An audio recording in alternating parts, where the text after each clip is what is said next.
Hi, I'm Renee Seltzer, founder of Feeding My Kid, and in today's episode, I'd like to introduce you to Tammy Bishop, who's an occupational therapist and feeding specialist.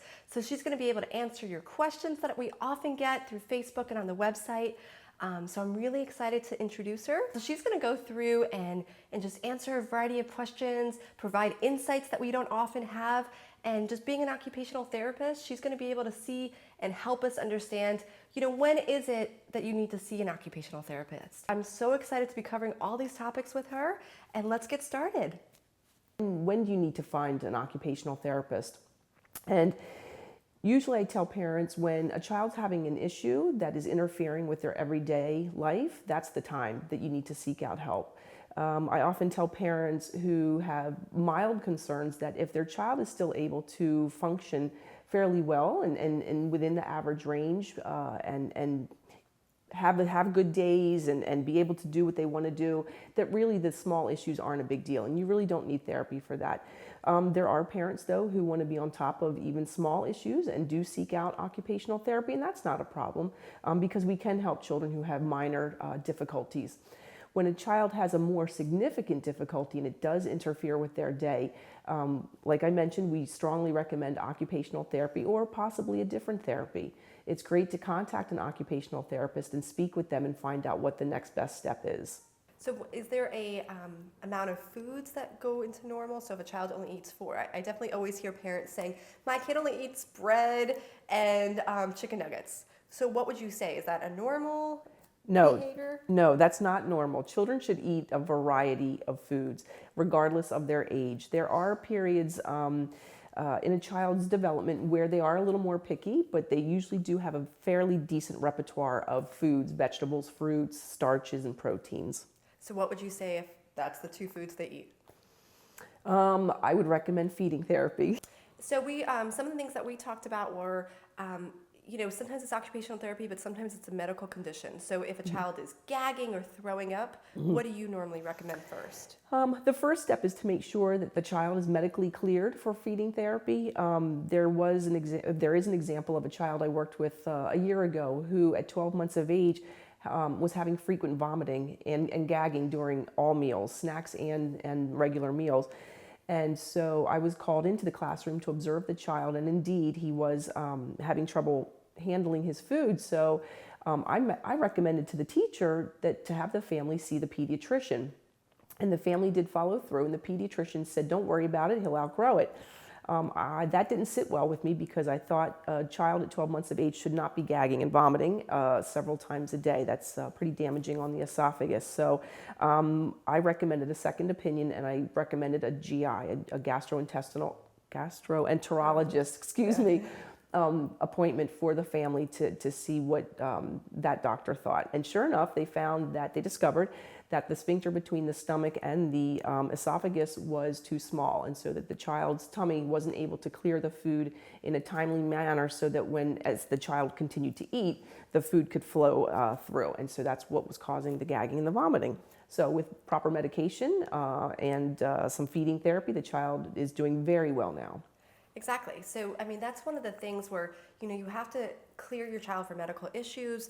Sometimes it's an allergy and the esophagus is actually closing up a little bit with that food. Mm-hmm. So that that's causing the child either to throw up or just not enjoy eating. Exactly. And that's actually a big risk long term by not addressing it is a child who throws up or gags often could start to associate food as something to avoid because I don't want that burning feeling. It hurts. Yes. And then what do? They start to go on a food boycott, and then that causes even more issues. Yep, that's very true. Later on. Yep. What do you do with kids that don't eat any vegetables? That's a big one that I always get, and it's a hard one. It is. It's multi-pronged, I think. Yep. I would say the first thing to do is expose them to vegetables and fruits as much as possible, and engage them in having them interact with the food. So not just putting on their plate and allowing them to ignore it, but encouraging them to look at it, to talk about it, having the children come into the kitchen and help you prepare the vegetables and the fruits, basically increasing their exposure to vegetables and fruits. Yeah. And I remember you even, so Tammy was our occupational therapist, or one of the ones that we had with our son. And I remember you were even, make it fun, let the food touch their arm and play with it and go up their arm and eventually make it towards their mouth, but with no pressure to eat. Right, correct. So do you want to kind of walk through why you would recommend that? Sure. The program that I use with the children when I do feeding therapy, and it is Dr. Kay Toomey's sequential oral sensory approach to feeding. And this is an excellent program that has many steps working with the child from the point of being in the room with the food all the way to the point of chewing and swallowing the food. And so there are many steps in between.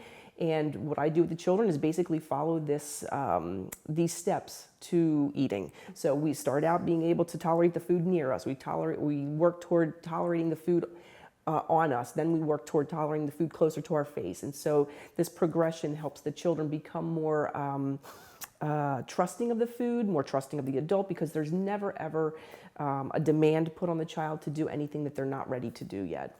So it's a gentle way of motivating children to be more comfortable with the food. Yeah, so when Tammy says, it's completely non-pressuring. So if the child all of a sudden freaks out because you put the food on the plate, take the food off the plate and step back one step. Yes. So at each one, you're going with the child's comfort level through the steps to see, okay, what are you comfortable with? If you start to see them tense up, Right. pull back. Yes. What you want to do in general is just take the pressure off eating, right? Right. So kind of walk through why. Well, eating should be a social and a fun time at the table. So many times children are seated by themselves or in front of a computer and just told to eat, take another bite, eat. That's not fun. Eating should be a social time with family, with friends. Even if you are sitting by yourself, you should enjoy the food that you're eating. And so that's why it's really important. Yeah. So what do you do when you run into a parent that's very authoritative and really demands the child to eat? How do you help through that situation? Because you're most interested in the child's benefit through Sure. And I'm smiling a little bit because I came from a family where we were forced to eat. And so starting out as an occupational therapist in my mid-20s, anytime we had feeding therapy, anytime we were working with children who had feeding issues, we always used what we grew up with, which is, if you want this toy, you need to take a bite, or you're not getting up until you take a bite. Or, and I hate to mention this, but I've actually forced fed children, and it's not a pleasant experience. And maybe some of you parents have also been through that experience, and it's not pleasant. It's not pleasant for the child. It's not pleasant for you. My point is that we all have different ways we've been brought up to deal with getting children to eat. But this program, when you have parents who come from that background of being very forceful and trying to get the children to eat, my way of helping them overcome that is to show them that when you are not pressuring your child, your child is much happier. You're much happier because your child is happier. Food in general, the experience around the food is more pleasurable. So once the parent sees how, and I used to take video of my children's feeding sessions, and so the parents can see a totally different child when they're not pressured to interact with the food. And then they start to learn the strategies that I use and use those at home. So there's actually tons of studies to support that too. And they've done where if they talk about the food, they have like 2 different kinds of soups, and they're both very veggie-centric soups, but very different flavors. And when they pressure the kids to eat one soup, they ended up talking more favorably about the other soup. So, and then they flipped it because you thought, well, maybe they like cauliflower soup better. Well, they flip it and they notice the exact same thing. So anytime you encourage the child, like, no, this is good, you should eat it, you should try it, they actually found every single time the kids pushed back on the food. So any form of pressure in any way, and even putting pressure of rewards, like you'll get dessert, is a form of pressure.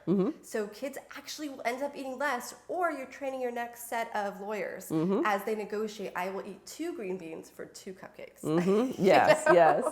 So you really want to make sure that you don't get into that, but it's fascinating when they study it, any form of pressure backfires on the parents. Yep, that's very true. Yep, there is data to back that up. Yeah. So my kid eats better at preschool or daycare than they eat at home. Do you hear that one? Yes. Yeah. Yes. And that's probably because there are other children around with different kinds of food. I often hear from teachers that a child with a feeding difficulty may eat something off his neighbor's plate. And so that tells me that the child needs to be exposed to more foods, that possibly his diet is limited. How do parents limit their diet? Because I think it's unintentional, but it happens every day to most parents. I think routine is just easier for people, and so parents get in a routine of what the child will eat, what the child won't eat, and they don't try to broaden, or I shouldn't say they don't try to, they don't think to try to broaden the child's diet. Yeah. It's just, it works, it's easy, it's fast, let's just get this done. And I feel like in a lot of ways, our kids condition us. So they have conditioned us to say that I'm only going to eat chicken nuggets and mac and cheese. So we start to only serve chicken nuggets and mac and cheese. Yep. And what they've done is they have taught us. Now they're parenting us. Yes. You know? Yep. I see it all the time, and I'm like, come on, you guys. Like, why am I being manipulated? Right.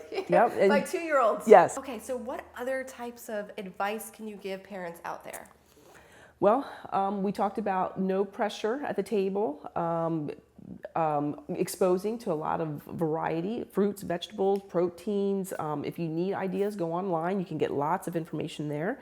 And I would say just try to have fun with it. Try to find time, if not during the week, during the weekend, to make something from scratch and have the children involved. So you mean cooking with the kids? Yes, cooking with the children. So why does that help so much? I'm a big advocate. And there's probably data to show that when children are involved in not just the cooking of food, but even the growing of the food, they're more motivated to try it. Yeah, because I think it's more interactive and the guard is down. So if you're cooking, no one's pressuring you to eat the food. You're putting it in the salad. I notice that my kids are the most adventurous when I'm cooking, and they're like, what are you doing? Can I have some of that? And they'll eat really exotic vegetables because I'm just cutting them. But if I put them on their plate, they would never touch it. Right, and that's a good point that you bring up, because there are several books out there about feeding issues, about children who are picky eaters, severe picky eaters. And one of the recommendations is that you don't even put the new food on the child's plate. What you do is you keep the new food on your plate, and usually children want what the parents have, but aren't allowed to have. So you basically say, no, this is my food. I'll give you a little bit, but this is mine. And so the child is fascinated by what's on your plate, and why can't I have that? And so they're motivated to ask for it and try it. So that's another way you can. What a great tip. A lot of parents will always tell me that they see somebody, the kid wants to eat it off their plate, but not their own. Right. Like, yeah, let them. Nothing They wrong want with to that. eat off your plate, let them eat off your plate. That's right. Well, wonderful. Let's see. What kind of other, advice? So we talked about gardening and cooking with kids. Would you say it's good to even kind of get kids out of the dinner table, maybe do a picnic with them, kind of change the scenery of food? Yep. In fact, I was just at a home a couple weeks ago working with a child who has feeding difficulties, and he's making great progress. And I was cleaning up after our feeding therapy, and mom told the child that they were going to have meatballs for dinner. And the little guy that I work with has 2 little brothers, and so mom pulls out the package, shows them, and well, they want to cook them right then. The children want to cook the meatballs. So mom on the floor has her pan, and all the 3 boys are sitting around her, and they're plopping in the meatballs into the pan. It's so super cute. It doesn't have to be at the counter. It doesn't have to be super clean. You just, enjoy it and take it, take the moment. Mom could have said, well, we're not going to cook these right now. We'll cook them later. And then chances are that when it was time to cook them, the boys would be busy playing and they wouldn't want to do it. Yeah. So I loved that she took that moment and went with it. And the boys had a blast. And they were touching the meatballs. I love it. It was super cool. Yep. What do you do with siblings that are picky eaters and you don't want to pass that along to the younger ones? That's a good question. What I would recommend is having the children work together, having the children work together cooking, and that's a good question. Well, okay, so I can use the example of the little guy who was cooking meatballs with his brothers. Both of his brothers are fine with eating, but he is not. And what I've noticed is that they, because they're so interested in food, he's more apt to follow their footsteps than they are to follow his footsteps and become picky eaters. So I haven't really seen. That's good. Yeah, I haven't seen any trouble or any difficulty with the pickiness, transpiring to a sibling. I've only seen it the other way, because the picky sibling wants to try what everyone else is eating. That's great. Even though they can't, their body may not be able to handle the food yet, but they really truly do want to eat what others are eating. Well, fabulous. Tammy, I'd like to really thank you for today. This was so informative. It was amazing. You're welcome. You're So welcome. We're very Thank lucky you. to have her. And if you guys have any questions, feel free to ask the questions in the comments below.